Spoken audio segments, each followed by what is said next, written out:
Bapak Ibu, nanti kita akan dibantu dengan tampilan slide, hanya satu slide saja, tetapi belakangan nanti kita tampilkan. Tetapi beberapa menit ke depan saya ingin menyampaikan secara lisan, dan nanti ini rekamannya kalau ingin mendapat lebih detail dan tidak merasa ketinggalan, boleh diminta ke sekretariat gereja. Tentang teologi kemakmuran, ini berkembang di Amerika beberapa puluh tahun yang lalu, dan teologi kemakmuran ini mengklaim 3 ajaran atau menyatakan 3 ajaran atau 3 prinsip bahwa mereka adalah seorang atau kelompok penganut teologi atau teologi kemakmuran. Yang pertama, mereka itu mengatakan bahwa Tuhan ingin semua orang sukses, terutama anak-anak Tuhan.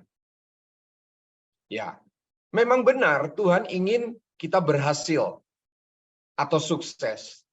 Tapi jangan hanya diukur dengan kekayaan, berhasilnya itu, suksesnya itu.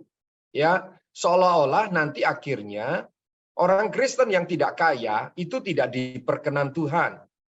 Orang Kristen yang miskin itu adalah orang yang berdosa atau dikutuk Tuhan.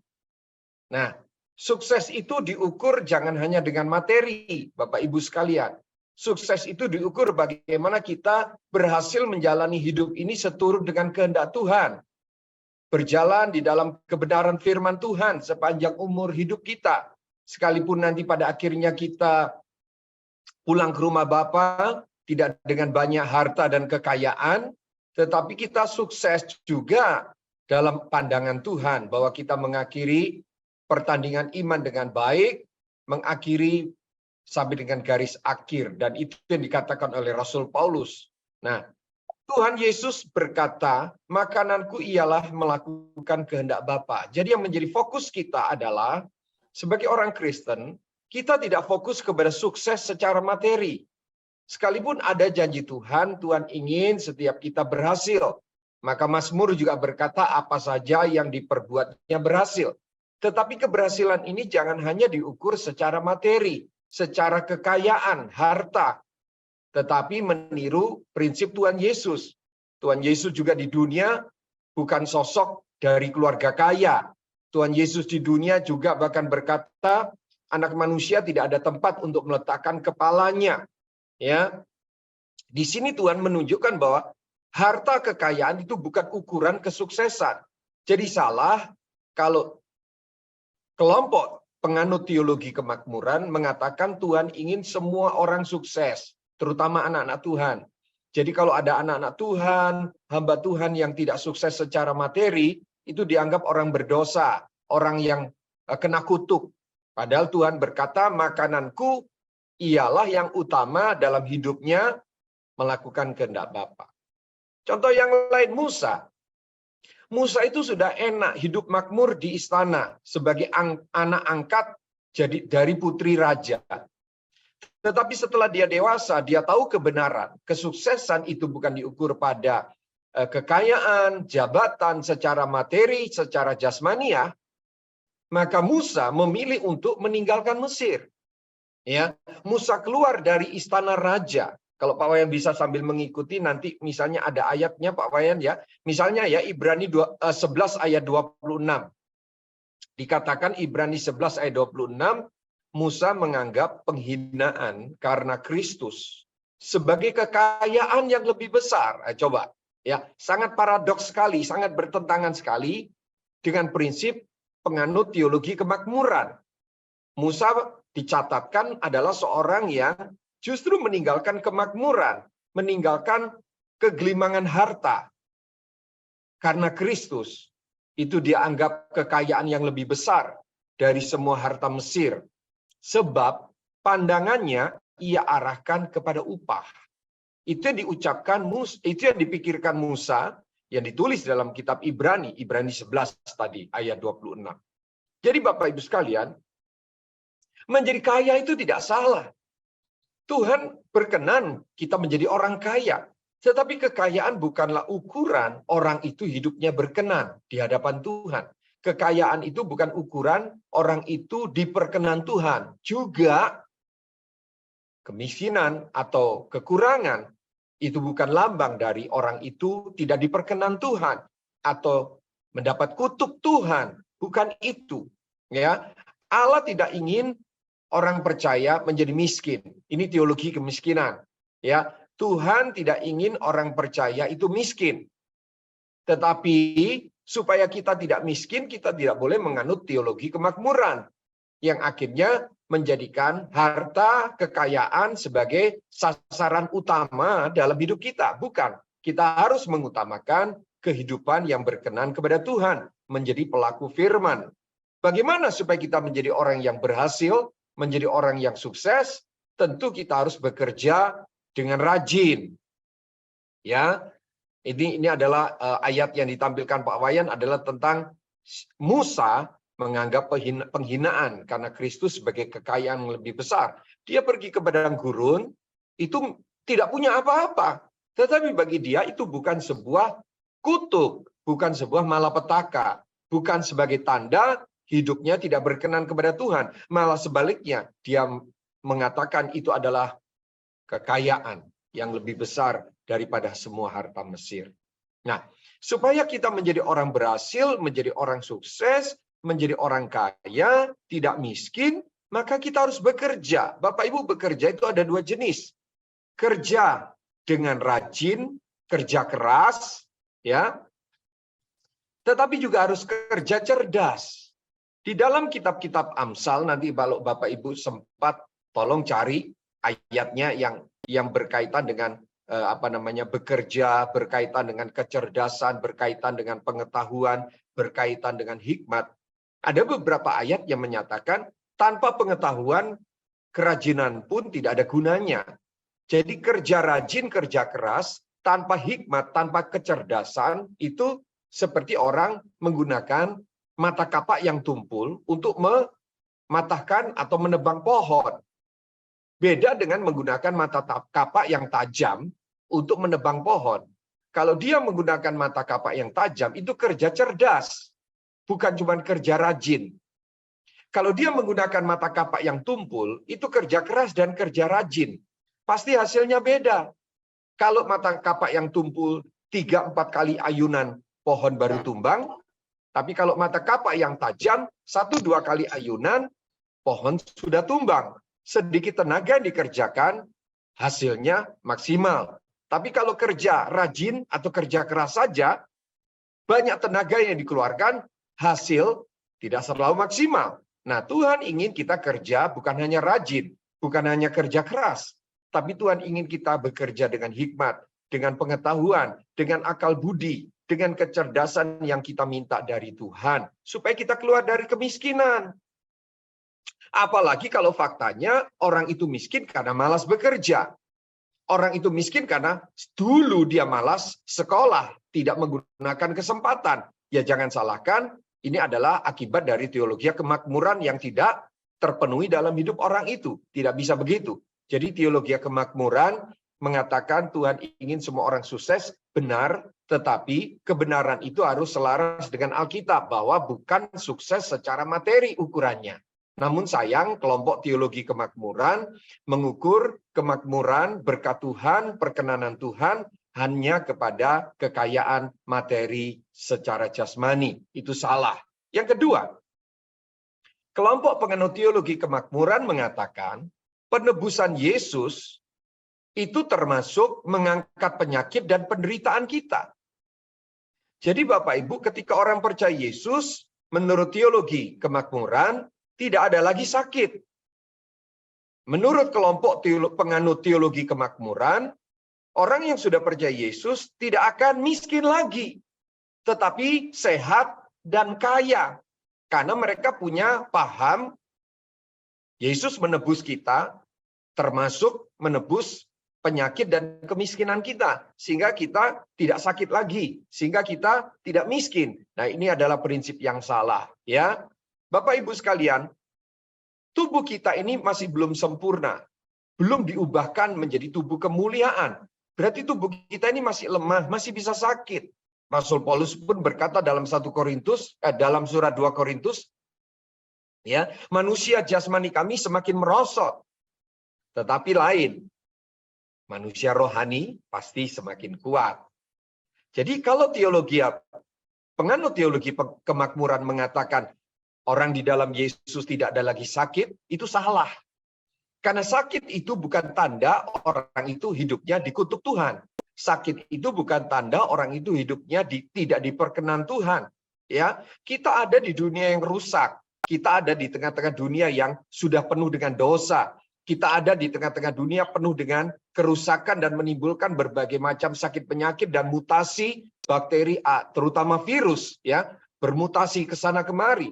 Dan saya dengar katanya dari seorang dokter internis, virus-virus zaman sekarang ini di ujung-ujung pandemi itu bisa daftar antibiotik itu yang cukup banyak. Cocoknya cuma satu jenis saja. Padahal antibiotik yang ada itu antibiotik yang paten-paten yang bagus-bagus.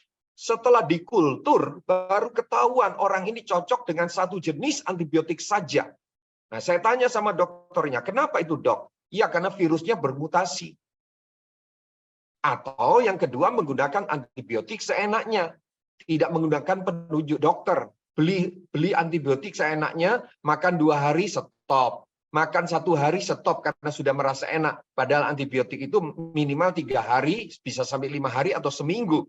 Nah, akibat makan antibiotik seenaknya maka terjadilah satu perubahan di mana virus itu tidak lagi mempan dengan obat antibiotik yang biasa diminum. Jadi sakit penyakit itu tidak selalu tanda bahwa orang itu tidak ada di dalam anugerah Tuhan.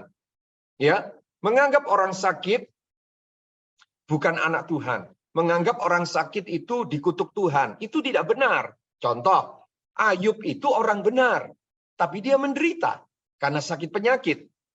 Diizinkan Tuhan mengalami ujian. Apakah Ayub itu orang terkutuk? Bukan. Ayub orang benar, orang saleh, tapi masih bisa sakit, masih bisa menderita. Rasul Paulus dan para rasul lainnya dalam kisah para rasul, mereka dipakai Tuhan untuk mendoakan orang sakit. Ya, mereka dipakai Tuhan untuk menghibur orang susah, menjadi berkat bagi orang miskin. Tapi mereka sendiri, coba perhatikan dalam surat kisah para rasul dan surat-surat Rasul Paulus.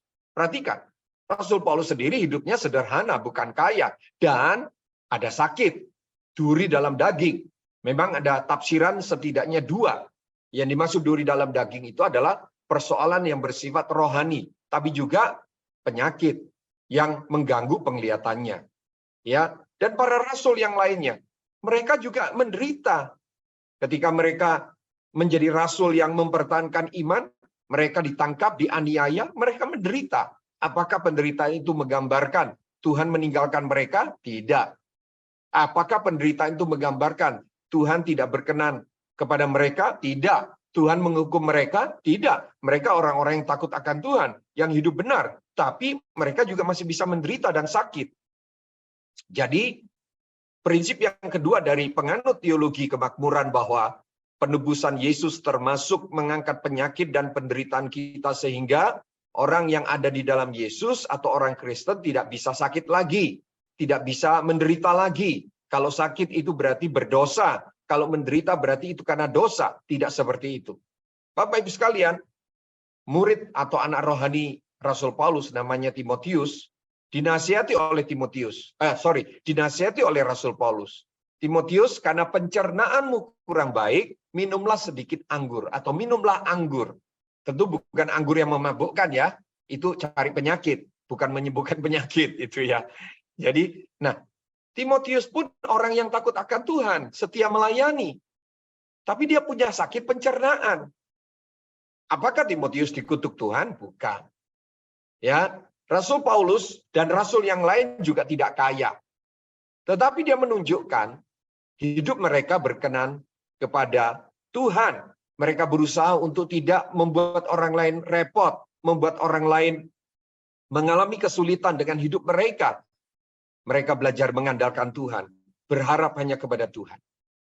Lalu yang ketiga, penganut teologi kemakmuran mengatakan klaim atau tuntut apa saja kekayaan Allah yang kita inginkan dalam nama Yesus Kristus. Jadi kita ini anak raja, saudara. Kita ini anak raja. Mari kita klaim janji Tuhan. Saudara tahu nggak kata klaim itu? Kata klaim itu adalah seorang customer dari asuransi menuntut haknya kepada perusahaan asuransi. Nah, saudara punya hak apa nuntut-nuntut Tuhan? Ayo kita klaim, klaim, klaim, klaim. Emangnya saudara punya otoritas mengklaim Tuhan? Ya, itu tidak benar, ya. Apalagi berkata kita anak raja, maka hak kita sebagai anak raja kita minta dalam nama Yesus. Aku dapat mobil, maka mobil pasti aku dapat. Aku dapat keuntungan besar, maka aku pasti dapat untung besar. Aku dapat rumah besar, bahkan rumahnya tetangga ditumpangin tangan sampai tetangga bilang orang gendeng ini. Gitu ya. Jadi aneh-aneh memang ya. Jadi penganut teologi kemakmuran itu jadinya jadi aneh gitu. Memang ada kesaksian ketika mereka melakukan tindakan-tindakan yang ekstrim, berdoa untuk tanah tetangga, berdoa untuk rumah tetangga, mereka kelilingi, mereka doakan setiap hari, lalu mereka bersaksi, hari yang ke-40, tiba-tiba rumah itu, tanah itu ditawarkan kepada saya, dan saya bergumul, saya berdoa, lalu Tuhan buka jalan, dan Tuhan memberkati, sehingga rumah yang saya doakan 40 hari, 40 malam dengan doa puasa, tanah yang nggak mungkin saya beli, yang saya doakan dengan doa keliling, ternyata Tuhan berikan. Iya, kita harus selidiki. Dia mendapatkan tanah itu dengan uang yang dari mana? Selidik punya selidik, ternyata mengajukan kredit ke bank. Nah, jadi ini adalah sebuah kamuflase untuk mengedepankan teologi mereka yang tidak 100% tepat, tapi mereka ingin orang lain ikut dengan prinsip mereka supaya teologi mereka semakin bisa diterima oleh orang-orang Kristen. Padahal itu adalah sebuah kamuflase. Ya, Mazmur 37 ayat 4 ini salah satu ayat yang juga berbahaya, yang saya pernah khotbahkan. Bergembiralah karena Tuhan, maka Ia akan memberikan kepadamu apa yang diinginkan hatimu. Yang diinginkan hatimu itu bukan keinginan-keinginan hawa nafsu, teman-teman, Bapak Ibu. Keinginan hati itu bukan keinginan yang dimaksud oleh pasal 37 ayat 4 ini adalah segala sesuatu yang kita inginkan, bukan. Tetapi keinginan sebagai orang yang takut akan Tuhan. Keinginan yang sebagai orang yang setia kepada Tuhan. Keinginan sebagai orang yang berlaku baik di hadapan Tuhan. Lalu kita boleh minta keinginan kita kepada Tuhan. Misalnya, Tuhan, mobil saya 1, saya ingin punya mobil 2. Supaya dengan mobil yang 1 lagi, saya bisa pakai untuk antar jemput anak-anak sekolah minggu. Misalnya, itu keinginan. Tapi Tuhan bisa kabulkan. Karena keinginan itu selaras dengan kehendak Tuhan. Bukan keinginan yang datang dari hawa nafsu. Tuhan, saya ingin punya pabrik 1 lagi. Dari 2 menjadi 3. Supaya saya bisa kerjakan karyawan di sekitar pabrik itu lebih banyak lagi. Tuhan bisa kabulkan itu. Karena apa? Untuk kebaikan. Untuk menjadi berkat. Jadi tidak semua keinginan itu keinginan yang harus kita klaim dalam nama Tuhan Yesus. Saya ingin punya emas lantakan. Malam ini aku doakan, aku klaim janji Tuhan. Tuhan itu bukan tukang yang diklaim, Bapak Ibu, yang dituntut, ya. Tapi Tuhan itu Bapak yang mengasihi kita. Ingat 1 Yohanes 5 ayat 14, silakan Pak Wayan, perhatikan. 1 Yohanes 5 ayat 14 berkata begini. Dan inilah keberanian percaya kita kepadanya, yaitu, perhatikan, bahwa Ia mengabulkan doa kita. Kalau saudara berhenti di situ, baca ayatnya, bisa tersesat. Saya ulangi ya. 1 Yohanes 5 ayat 14. Dan inilah keberanian percaya kita kepadanya, yaitu bahwa Ia mengabulkan doa kita. Amin, kata penganut teologi kemakmuran. Selesai. Ayatnya padahal masih koma. Setelah koma apa? Jikalau kita meminta sesuatu kepadanya menurut kehendaknya. Bukan kehendak kita sendiri, bukan keinginan hawa nafsu kita. Ya, sudah punya kalung, minta anting-anting, sudah punya anting-anting, minta gelang kaki, sudah punya gelang kaki, minta mahkota gitu ya. Itu kan keinginan-keinginan yang tidak selaras dengan kehendak Tuhan dan tidak mempermuliakan Tuhan, bahkan mendatangkan keserakahan dan kesombongan. Ini ayatnya, Bapak Ibu. Jadi penganut teologi kemakmuran yang ketiga mengatakan, klaim apa saja kekayaan Allah yang kita inginkan, dalam nama Tuhan Yesus kita akan dapat. Itu salah. Karena salah satu ayat dalam keseluruhan ayat-ayat dalam Alkitab mengatakan Dia akan mengabulkan permintaan kita kalau kita meminta sesuai dengan kehendak-Nya. Lalu perhatikan Bapak Ibu Filipi 4 ayat 19. Filipi 4 ayat 19 mengatakan Allahku akan memenuhi segala keperluanmu. Keperluanmu bukan keinginanmu.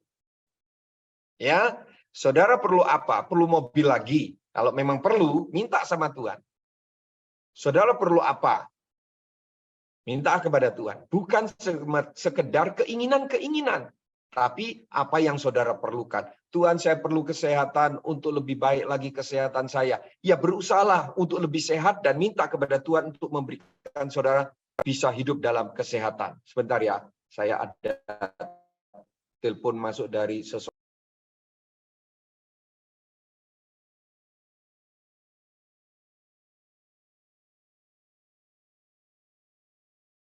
Ya, HP saya berbunyi karena ada kurir Gojek yang menghubungi saya. Ya, jadi Allahku akan memenuhi segala keperluanmu, bukan keinginanmu. Nah, menurut kekayaan dan kemuliaannya dalam Kristus Yesus. Tetap saja kembali kepada keputusan Kristus, kepada parameternya Kristus, kepada keputusan Kristus untuk memenuhi yang kita perlu. Jadi Bapak Ibu sekalian, kalau kita melihat bagannya, nah ini bagannya Pak Wayan di slide yang sudah saya persiapkan, ini yang harus kita pelajari Bapak Ibu sekalian. Bagan ini yang harus kita pahami supaya kita semakin jelas antara teologi kemakmuran dan teologi kemiskinan. Teologi kemiskinan juga tidak boleh kita anut, teologi kemakmuran juga tidak boleh kita anut, tapi kita menganut teologi penata layanan. Itu yang paling kanan ya. Coba prinsip yang pertama. Pandangan terhadap kekayaan. Ya. Penganut teologi kemiskinan, kekayaan itu dosa. Duniawi. Tidak rohani kekayaan itu. Itu penganut teologi kemiskinan. Kita tidak menganut itu. Ya. Lalu yang kedua, teologi kemakmuran. Teologi kemakmuran berkata bahwa kekayaan itu adalah sesuatu yang menjadi kehendak Tuhan, sebuah kebenaran alkitabiah. Makanya kita harus jadi orang kaya. Itu juga salah. Yang benar apa? Kekayaan itu adalah bentuk tanggung jawab yang harus kita jalani. Nanti dulu Pak Wayan, jangan ditampilkan semua. Mundur dulu.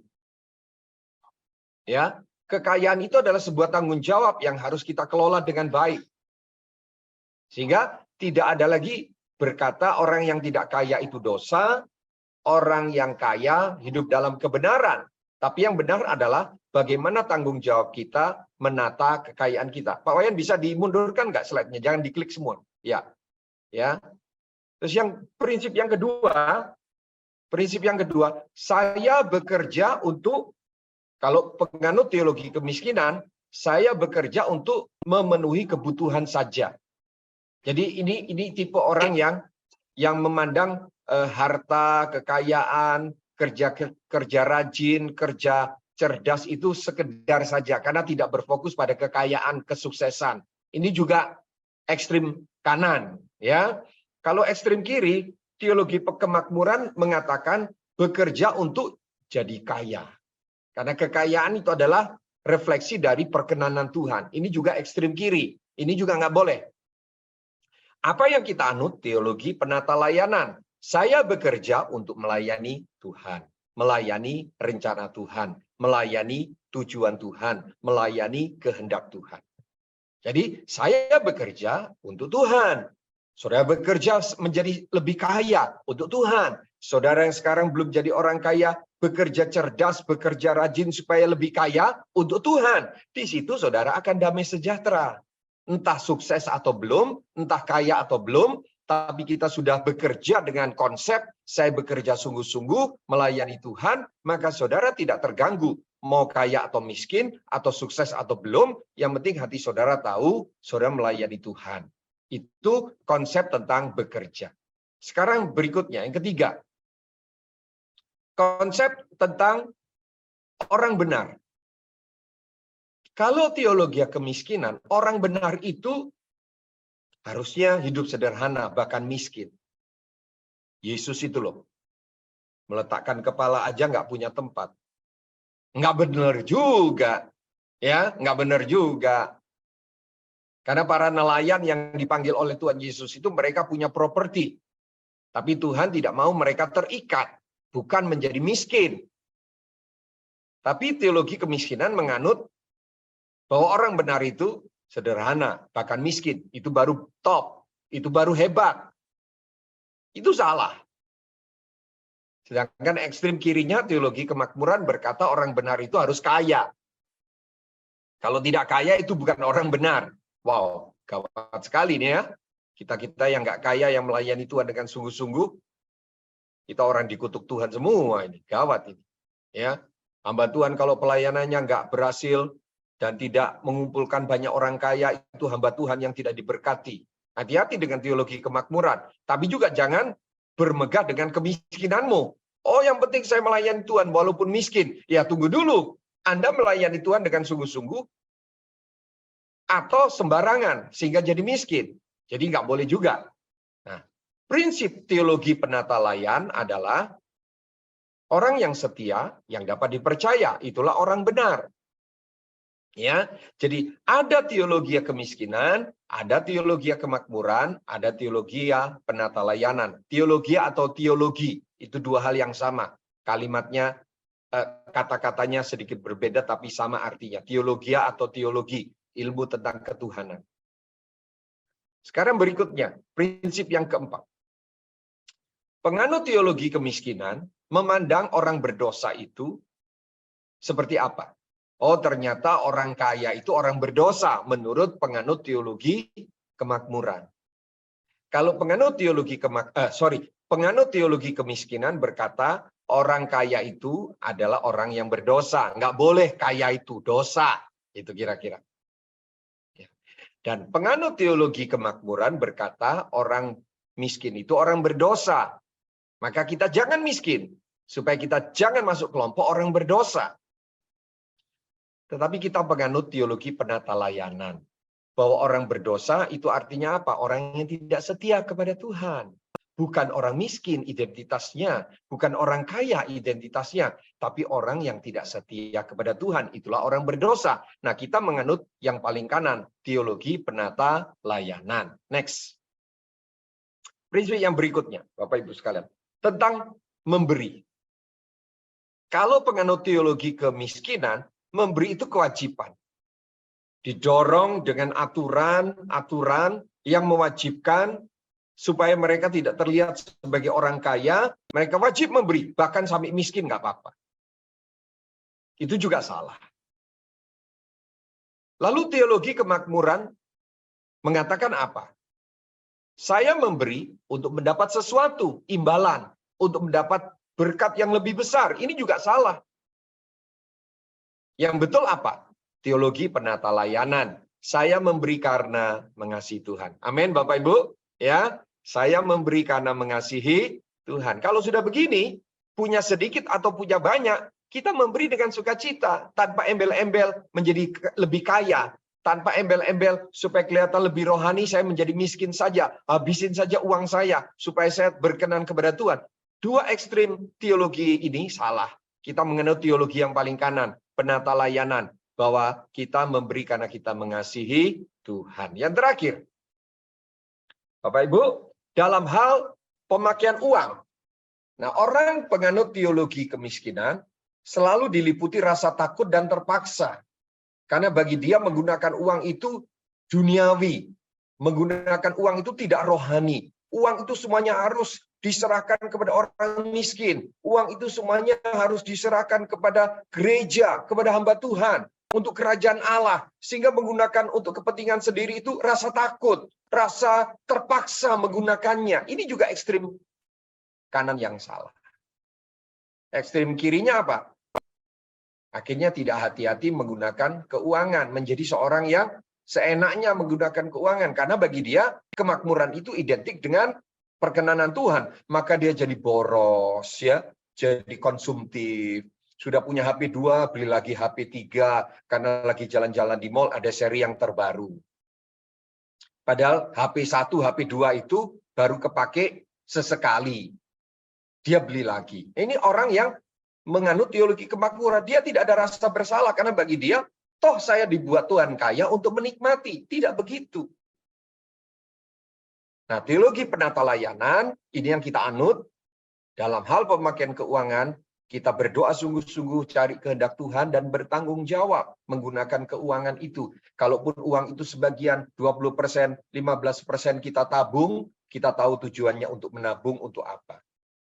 Ya, 5% kita pakai untuk diakonia di rumah tangga kita sendiri. Sewaktu-waktu kita bisa menggunakan uang itu untuk memberi kepada orang miskin. Nggak harus minta gereja, kita tahu. Kita bertanggung jawab. 10% kita sisihkan untuk persembahan, persepuluhan, mengembalikan milik Tuhan ke rumah Tuhan. Kita tahu untuk apa. Jadi, kalau kita menata keuangan kita dengan baik, maka kita akan menjadi orang yang bertanggung jawab dan selalu berdoa untuk apa yang kita terima. Kami memberi teladan kepada anak-anak.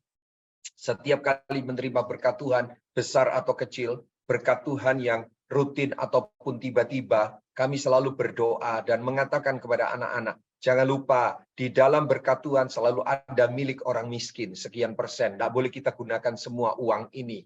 Uang ini Tuhan berikan, apalagi nilainya besar yang sifatnya tiba-tiba.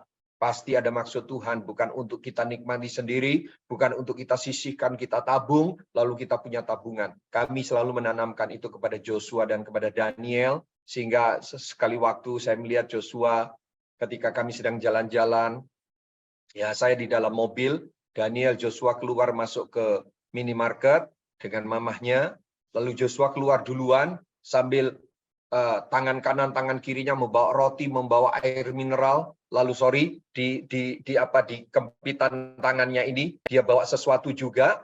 Apa yang saya lihat dari mobil? Saya tutup jendela. Tiba-tiba dia pergi ke sudut toko itu, ke halaman toko. Dia menemui seorang ibu miskin. Ternyata Joshua sengaja keluar dari minimarket cepat-cepat mendahului mamahnya dan mendahului adiknya untuk ngasih roti, air minum, dan ngasih uang. Wah, saya lihat dari dalam kaca, puji Tuhan, Joshua bisa bertanggung jawab dengan berkatnya. Dan yang celakanya, Bapak Ibu sekalian, orang miskin itu yang boleh mirip gelandangan lah ya, yang diperhatikan oleh Joshua, celakanya, setelah Joshua ngasih air minum dan roti, setelah dikasih uang, celakanya uangnya disimpan di dompetnya, roti dan air minum yang masih utuh, belum dibuka, dibuang ke sampah. Mungkin ini orang agak kurang waras ya. Ya modelnya sih kayak kurang waras ya. Saya lihat astaga ini orang. Saya memang pernah menemukan orang seperti itu Bapak Ibu. Ketika dia ketok pagar saya, Pak, minta Pak, minta Pak. Kenapa Dek? Belum makan Pak. Oh belum makan ya? Ayo saya buka pintu pagar saudara. Saya buka pintu rumah saya, pagar rumah saya buka, saya suruh mereka masuk ke teras. Ayo duduk di sini, duduk sini. Ayo makan. Enggak Pak, minta uang aja Pak. Loh katanya butuhnya makan. Sekarang dikasih makan minta uang. Ya, jadi Bapak Ibu hati-hati dengan perilaku kita terhadap uang. Ya, termasuk di dalam uang yang Tuhan berikan, itu ada uang orang miskin yang Tuhan titipkan kepada saya dan saudara. Kitab Imamat, kalau Anda baca dengan cermat, ada beberapa pasal mengajarkan kalau engkau panen, jangan habiskan panenmu. Sisakan itu dan tinggalkan itu untuk orang miskin. Kalau kamu panen, jangan kamu panen bersih. Karena sisanya itu untuk orang miskin. Kalau kamu bawa pulang panenmu, lalu tercecer di jalan, jangan kamu balik membersihkan cecerannya itu. Karena yang tercecer itu kamu harus biarkan untuk orang miskin. Jadi di dalam kekayaan kita ada tanggung jawab untuk memberi, untuk mengelola dengan benar. Puji Tuhan, tidak terasa saya menyampaikan pengajaran dalam sesi pemuritan ini 35 menit, ya, karena kita tadi mulai jam 8:05, ini sekarang 20.40, jadi 35 menit saya dengan cepat mencoba menyampaikan. Jika ada Bapak Ibu mau bertanya untuk menambahi, masih ada waktu 5 atau 10 menit, sebelum nanti jam 9, saya umumkan kita ada menara doa sinode, yang dilayani oleh gereja kita, GBI Shalom, yang disiarkan ke seluruh dunia lewat channel Zoom. Nah, saudara, boleh ikuti. Tapi ada pertanyaan silakan atau menambahkan tentang teologi kemiskinan dan teologi kemakmuran, ada lagi teologi penata layanan. Oke, silakan Pak Wayan mungkin menambahkan. Ya, Ada menambah dikit Pak. Ya. Mengenai beli HP kedua, ketiga, dan keempat dan seterusnya, bagi saya itu boleh-boleh aja, apalagi misalnya nih beli HP keempat, 1, 2, 3-nya itu dikasih ke orang-orang yang sangat memerlukan. Dan yang lebih sakti lagi, HP yang keempat itu yang diberikan 1, 2, 2, 3, 4 diberikan ke orang, wow, itu kalau bisa seperti itu keren banget ya. Maksudnya karena untuk ada orang yang sangat memerlukan, boleh itu ya. Saya sementara punya HP 1. Ada tujuan lah ya. HP 1, 2, 3 diberikan kepada orang lain, dia beli HP yang keempat. Itu bukan berarti nyimpen 4 HP ya. Itu yang diceritakan oleh Pak Wayan ya. Silakan kalau ada yang mau menambahkan atau bertanya, silakan. Saudara, di sekitar kita ini penganut teologi kemakmuran tidak sedikit loh. Dari cara hidupnya kita tahu Kristen, tetapi cara menggunakan keuangan, menikmati fasilitas hidup, itu kelihatannya tidak sesuai dengan firman, cuman kita tidak mau menghakimi. Ya, Pak Pendeta Edi Paranta, boleh menyampaikan sesuatu atau bertanya, silakan, dari Singaraja. Baik Pak Pendeta Eldi, terima kasih banyak. Jujur, setiap kali ikut kelas ini, walaupun saya juga seorang hamba Tuhan, tetapi saya selalu disegarkan kembali tentang banyak pengajaran yang sangat-sangat memberkati dari Pak Pendeta Eldi. Secara khusus untuk teologi kemakmuran ini, saya sudah kenalnya itu masih sejak saya masih pemuda dulu, Pak. Itu lagi keras-kerasnya teologi kemakmuran ini, bahkan seperti tadi Pak Eldi sampaikan bahwa teologi kemakmuran ini suka mengklaim gitu. Sampai pernah satu kali waktu saya itu habis pelayanan, waktu itu kan lagi boomingnya tuh hamba Tuhan pakai apa tuh yang ikat di sini baru dikancing di celana, bretel namanya. Oh iya, apa itu?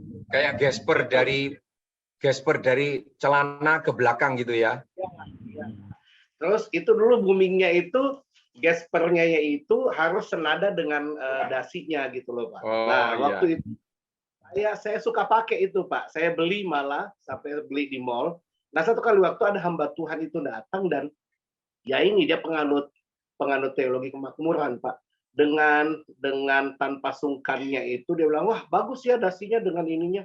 Dia puji Tuhan Pak, berkat Tuhan. Lalu tiba-tiba dia pegang dasinya saya dengan gespernya saya itu. Lalu dia bilang, saya klaim dalam nama Yesus ini jadi milik saya.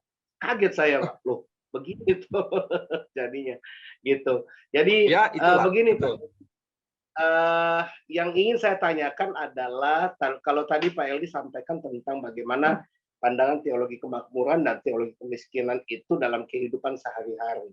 Yang ingin saya tanyakan adalah tadi Pak Eldi juga sudah sempat singgung tentang bagaimana teologi kemakmuran dan teologi kemiskinan ini juga merambah kepada area pelayanan.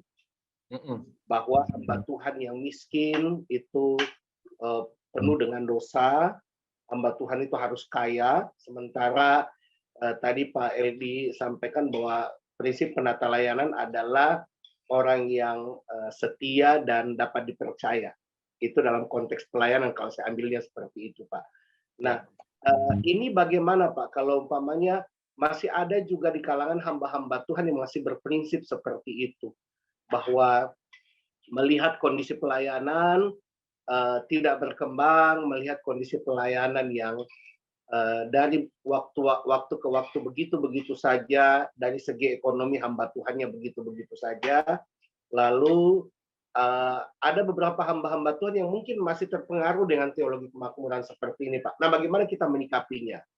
Sebenarnya ini saya tanyakan berurusan juga nanti satu kali waktu saya dengan istri pengen berkunjung ke sekretariat Bapak di GBI Shalom, karena Pak Eldi adalah orang tua kami di BPD Bali NTB, jadi ada beberapa hal yang pengen kami sharing ke Pak Eldi sebenarnya tentang pelayanan kami dengan ini Pak. Yang ingin saya tanyakan itu bagaimana sikap kita kepada hamba-hamba Tuhan yang masih pegang prinsip teologi kemakmuran ini melihat pelayanan yang seperti itu tadi Pak.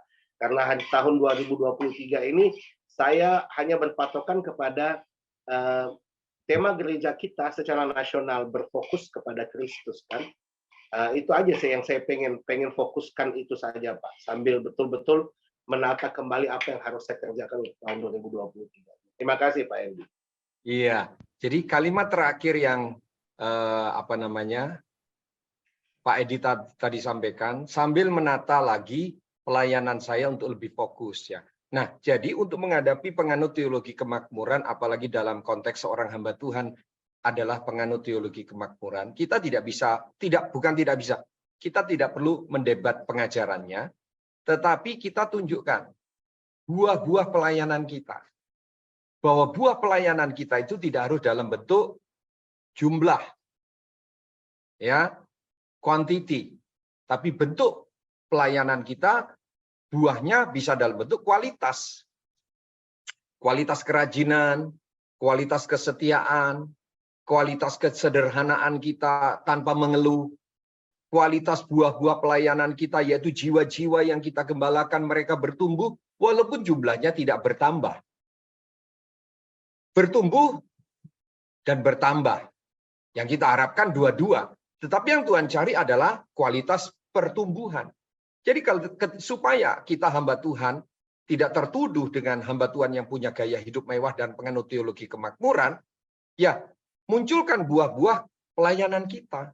Bukan dalam bentuk bertambahnya mobil, bukan dalam bentuk hebatnya gedung gereja, bukan dalam bentuk jumlah jemaat yang semakin banyak, enggak begitu lagi. Dan kita akan menjadi tenang, karena kita menganut teologi penata layanan, seorang hamba yang setia dan dapat dipercaya. Itu Pak Edi, jadi tenang-tenang saja, dan kita tidak perlu terganggu dengan prinsip hamba Tuhan yang masih memegang teologi kemakmuran, nanti dia sendiri akan, berkata, akan dipermalukan oleh pahamnya sendiri. Karena sekali waktu dia bisa kekurangan, dan sekali waktu dia bisa sakit, lalu dia mau bicara apa tentang teologinya yang salah itu. Ya, karena Kristus mengajarkan tidak seperti itu. Itu Pak Pendeta Edi Paranta. Silakan main ke sekretariat. Ya, jika perlu memang bisa main ke sekretariat dan nginep gitu ya sekalian ya di sekretariat. Itu ya, silakan. Kita ngobrol 1-2 jam. Kita boleh sharing satu dengan lain. Silakan, ada satu orang lagi mungkin mau menyampaikan pertanyaan atau menyampaikan tambahan apa yang dipahami, silakan.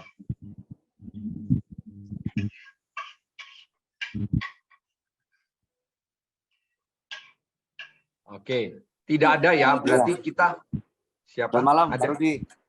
Oh iya, Pak Lulus, silakan. Ya, saya berterima kasih buat materi pada malam hari ini ya, Pak Rudi ya. Artinya kita mungkin berdoa, meminta apapun itu, dengan kita mengerti teologi penata layanan ini, kita jadi terarah gitu loh. Jadi kita bekerja, kita meminta sesuatu, itu ada tujuan yang kita tuju untuk mempermuliakan nama Tuhan. Jadi seperti Pak Edi Paranta tadi itu sampaikan itu memang benar, memang masih banyak sekali kayak jemaat ataupun hamba-hamba Tuhan itu berpedoman seperti tadi itu Pak ya, teologi kemakmuran. Jadi apa-apa itu harus diberkati, harus kaya, harus punya ini, harus punya itu. Tapi tidak ada tujuan itu bahwa apa yang kita punya itu sebenarnya suatu tanggung jawab. Betul. Supaya menjadi berkat bagi banyak orang. Kita nggak salah kalau kita berdoa kita ingin kaya gitu. Yang penting ada alasannya ya Pak Rudi ya. Katakanlah kita ingin diberkati ini dan itu supaya apa, kita bisa bantu si A, si B, si C, kita bantu saudara-saudara kita bantu orang sekeliling kita, itu nggak ada perasaan bersalah saya pikir kalau kita berdoa seperti itu. Asalkan Tuhan tahu motivasi kita itu untuk apa kita berdoa seperti itu. Jadi dengan adanya firman Tuhan ini, teologi penata layanan juga penting untuk disiarkan ke jemaat ini. Bahkan pengajaran ini harus sering-sering juga diberikan kepada jemaat supaya mereka mengerti ketika mereka bekerja, berusaha dan melakukan apapun itu semua untuk hormat kemuliaan nama Tuhan. Terima kasih Pak Rudi, terima kasih Pak Edi Paranta juga. Tuhan Kalau berkati. Bapak Ibu Jemaat GB Shalom mengingat-ingat 10-15 tahun yang lalu beberapa kali saya berkata, saya ingin punya usaha sendiri. Saya ingin punya pabrik kalau bisa. Ingat nggak saya ngomong begitu? Tapi tujuannya Ya, bukan benar. untuk menikmati kekayaan, ya toh? Saya ajarkan bahwa saya ingin menjadi berkat. Jemaat yang kekurangan bisa bekerja di tempat usaha saya. Bahkan persembahan yang gereja berikan kepada saya tidak perlu saya minta lagi karena saya sudah berkecukupan. Bahkan saya bisa mensupport keuangan gereja. Jadi ada tujuannya, ada motivasinya, bukan sekedar menjadi kaya. Kalau dia pendeta tapi ingin kaya tanpa tujuan, jelas ini adalah hamba Tuhan yang sudah kesusupan virus teologi kemakmuran. Sekali waktu dia akan malu dan akan sulit sendiri dan mempertanggungjawabkannya itu kepada Tuhan. Ya, baik, terima kasih Pak Lulus untuk penegasannya, pengajaran malam ini. Sungguh saya sendiri juga ketika mempelajari lagi, mendengar lagi pengajaran ini, saya juga diteguhkan bahwa santai saja, fine-fine saja. Kalau hari ini saya belum disebut orang berhasil secara jasmani, yang penting Tuhan tahu kita setia bertanggung jawab dengan apa yang Tuhan percayakan kepada kita. Amin. Amin. Amin. Puji Tuhan. Baik, kita akan mengakhiri kelas atau meeting untuk pemuritan pada malam hari ini. Kita akan bertemu di Jumat yang akan datang. Oh ya, Bapak Ibu yang ingin mendapat potongan atau bukan potongan ya, yang ingin mendapat rekaman dari pemuritan ini boleh menghubungi sekretariat. Contoh kayak Jumat yang lalu tentang terapi kognitif, itu sangat bagus ya. Saudara boleh minta dan dengarkan ulang. Saya sendiri yang mengajar, saya mendengarkan ulang Jumat yang lalu yang sudah direkam dengan judul terapi kognitif. Dan itu berguna sekali untuk mengubah perilaku kita dengan cara kognitif kita diterapi. Ya, sehingga perilaku kita berubah. Baik, saya minta Pak Wayan menutup dalam doa, sekaligus berdoa untuk menara doa sinode yang kita akan layani jam 9 nanti. Silakan Pak Wayan. Makasih untuk bantuannya. Makasih untuk semuanya. Ya, sebelum berdoa, saya undang nanti kita ke atas ya, ke 681 707.000. Yenima juga boleh ngajak teman-temannya gitu ya di Menara Doa Sinode. Mari kita berdoa. Terima kasih Tuhan Yesus untuk malam hari ini. Tuhan mengajarkan kepada kami supaya kami boleh bertanggung jawab untuk apa saja yang Tuhan percayakan kepada kami. Harta benda, rumah, kekayaan apapun, supaya kami semua pakai untuk Tuhan. Dan juga menolong sesama kami. Kami diberkati, bahkan kami belajar juga dari Jemaat Makedonia, walaupun dia lemah, walaupun kekurangan, tetapi hatinya sungguh-sungguh tertuju hanya kepada Tuhan, tidak mementingkan diri sendiri. Sampai kami belajar ke tahap itu. Terima kasih perlengkapan-Mu atas kami semuanya, dan kami percaya semakin hari kami semakin serupa dengan Kristus. Apa yang Tuhan lakukan dahulu, maka kami akan lakukan juga sekarang ini. Terpujilah Engkau, berkat Engkau curahkan kepada Pak Rudi dan juga kepada seluruh tim yang ada yang mendengarkan malam hari ini. Diberkati dalam nama Bapa, Putra, dan Roh Kudus. Engkaulah yang memberkati Abraham, memberkati Ishak, memberkati Yakub menjadi bangsa yang besar dari generasi ke generasi, dahulu, sekarang, sampai selamanya. Berkat yang sempurna itu Engkau curahkan kepada kami dan seisi keluarga kami untuk kemuliaan nama Tuhan, dalam nama Tuhan Yesus Kristus. Haleluya. Amin.